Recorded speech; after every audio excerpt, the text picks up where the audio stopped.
Hi hello, ഇന്ന് ഞാനൊരു variety cake try ചെയ്താണ് കേട്ടോ. നല്ല സൂപ്പർ ടേസ്റ്റിലായിട്ടൊരു കേക്ക് ഉണ്ടാക്കിയിട്ടുണ്ട്. അപ്പോൾ നമുക്ക് സമയം കളയാതെ ഇത് എങ്ങനെ ഉണ്ടാക്കുന്നതിന് സാധനങ്ങൾ എന്തൊക്കെയാണെന്ന് നോക്കിയാലോ. അതിനുവേണ്ടി മിക്സിയുടെ ജാർ എടുത്ത് ഇതിലേക്ക് ഞാൻ 1 കപ്പ് റവ ഇട്ട് കൊടുക്കുന്നുണ്ട്. നമ്മൾ ഉപ്പുമാവിന് എടുക്കുന്ന റവ. എന്നിട്ട് ഞാൻ 3 ചെറിയ ക്യാരറ്റ് ചെറുതായിട്ട് അരിഞ്ഞത്. എന്നിട്ട് അതിൻ്റെ കൂടെ 1/2 കപ്പ് പഞ്ചസാര ചേർക്കുന്നുണ്ട്. എന്നിട്ട് ഇതിലേക്ക് 1/2 കപ്പ് പാല്. ഞാൻ റവ അളന്ന കപ്പിനാണ് ബാക്കിയുള്ളതെല്ലാം അളന്നത് കേട്ടോ. ഇനി ഇത് നന്നായിട്ടൊന്ന് അരച്ചുകൊണ്ട് വരാം. എന്നിട്ട് നമുക്ക് അരച്ചുകൊണ്ടുവന്നൊരു ബൗളിലേക്ക് ഇട്ട് കൊടുക്കാം. ഞാൻ ഈ റവ എടുത്തേക്കുന്നത് നമ്മൾ ഉപ്പുമാവിന് എടുത്ത റവയാണ്. അത് ഞാൻ വറുത്തിട്ടൊന്നുമില്ല, പച്ചറവ അങ്ങനെ ചേർത്ത കേട്ടോ. ചെറിയ റവയാണ് ഞാൻ എടുത്തേക്കുന്നത്. ഉണ്ടല്ലോ. അപ്പോൾ ഈ ഒരു പരുവത്തിൽ ഇത് ചെയ്തെടുത്ത് ഇനി ഒരു 10 മിനിറ്റ് ഒന്ന് റെസ്റ്റ് ചെയ്യാൻ വിടാം. അപ്പോൾ ഒരു 10 മിനിറ്റ് കഴിഞ്ഞ ശേഷം നമുക്ക് എടുത്ത് നോക്കാം. കാരണം വെച്ചാൽ ഇത് റവ ആയതുകൊണ്ട് അതൊന്ന് കുതിരാൻ വേണ്ടിയിട്ട് ഒരു 10 മിനിറ്റ് റെസ്റ്റ് ചെയ്യാൻ വിട്ടതാണ് കേട്ടോ. അപ്പോൾ നന്നായിട്ട് കുതിർന്നിരിപ്പോൾ ഇതിലേക്ക് ഒരു 1/4 കപ്പ് എണ്ണയും കൂടെ ചേർത്ത് കൊടുക്കുന്നുണ്ട്. Refined oil. നിങ്ങൾ റിഫൈൻഡ് ഓയിൽ ഏതാ യൂസ് ചെയ്യുന്നത് അതെടുക്കുക. ഞാനൊരു 1/4 കപ്പ് അതുകൂടെ ഇതിൻ്റെ കൂടെ ചേർത്തിട്ട് നന്നായിട്ട് ഇതുപോലെ മിക്സ് ചെയ്തെടുത്തിട്ടുണ്ട്. നന്നായിട്ട് മിക്സ് ആക്കണം കേട്ടോ.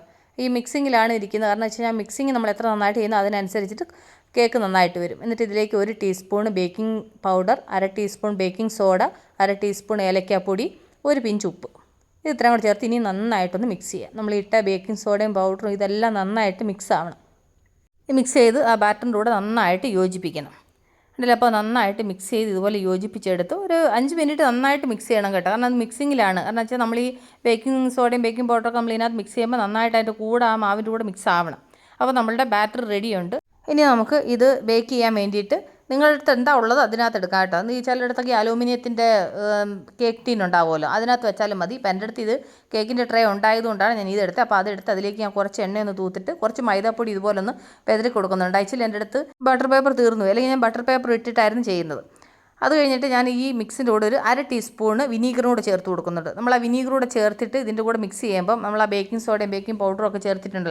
അതിൻ്റെ കൂടെ ഇത് നന്നായിട്ട് മിക്സ് ആക്കി കഴിയുമ്പോൾ കേക്ക് നല്ല സോഫ്റ്റായിട്ട് വരും. ആ പുളിപ്പൊന്നും തോന്നത്തില്ല കേട്ടോ. കുറച്ച് ഞാൻ ചേർത്തിട്ടുള്ളൂ. എന്നിട്ട് നമ്മൾ ഈ മിക്സ് ചെയ്ത ആ ബാറ്റർ അന്നേരം തന്നെ ഈ റെഡി ചെയ്ത് വെച്ചേക്കുന്ന ആ ടിന്നുണ്ടല്ലോ അതിലേക്ക് ഒഴിച്ചിട്ട് ഇതുപോലെ ഒന്ന് തട്ടി കൊടുക്കണം. കാരണം എവിടെയെങ്കിലും ഒരു എയർ ഗ്യാപ്പ് ഉണ്ടെങ്കിൽ അത് കവർ ആവാൻ വേണ്ടിയിട്ട്. എന്നിട്ട് അതിന് മുകളിലേക്ക് ഞാൻ കുറച്ച് ക്യാരറ്റ് തിരികിയത് ഇതുപോലെ ഞാൻ വെച്ച് കൊടുക്കുന്നുണ്ട്. ഇനി നമുക്കിത് പ്രീ ഹീറ്റ് ചെയ്ത പാത്രത്തിലോട്ട് വെച്ച് കൊടുക്കാം. ഇച്ചിരി ഉപ്പിട്ടിട്ട് ഇതുപോലെ ഞാനാണെന്നുണ്ടെങ്കിൽ ഒരു റിങ് ഇറക്കി വെച്ചിട്ടുണ്ട്. ഇനി നമുക്കിതിലേക്ക് ഇതിങ്ങനെ ഇറക്കി വെക്കാം. എന്നിട്ട് നമുക്ക് അടച്ചു വെച്ചിട്ട് ഒരു മീഡിയം ഫ്ലെയിമിൽ ഒരു അരമണിക്കൂർ നമുക്ക് വേവിക്കാം. അപ്പോൾ അതായി കഴിഞ്ഞിട്ട് നമുക്ക് കാണാം. അപ്പോൾ നമ്മുടെ കേക്ക് റെഡിയായി നോക്കിയാലോ.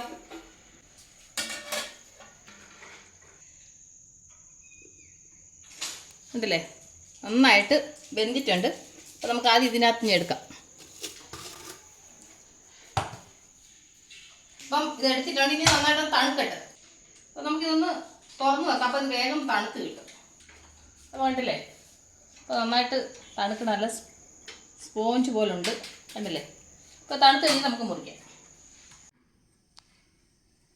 കണ്ടില്ല, അപ്പോൾ നന്നായിട്ട് തണുത്തിരിപ്പുണ്ട്. നമ്മൾ അടിയിൽ ആ മൈദ ഇത് ചെയ്ത് വെച്ചത് കൊണ്ടുണ്ടല്ലോ. അപ്പോൾ നമുക്കൊന്ന് മുറിക്കാം.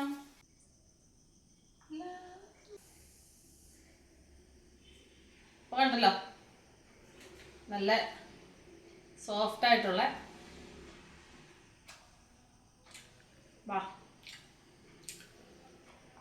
നമുക്ക് നന്നായിട്ട് വെന്തിട്ടുണ്ട്. Super cake. അപ്പം എൻ്റെ കൂട്ടുകാർ മറക്കാതെ ഇത് ട്രൈ ചെയ്ത് നോക്കുക.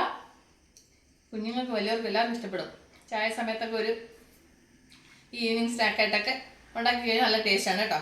അപ്പോൾ എൻ്റെ കൂട്ടുകാർക്ക് ഈ കേക്ക് റെസിപ്പി ഇഷ്ടപ്പെട്ടാണ് വിശ്വസിക്കുന്നത്. അപ്പോൾ നമ്മൾ ഉടൻ തന്നെ അടുത്ത വീഡിയോ വീണ്ടും കാണാൻ. Take care, bye, see U.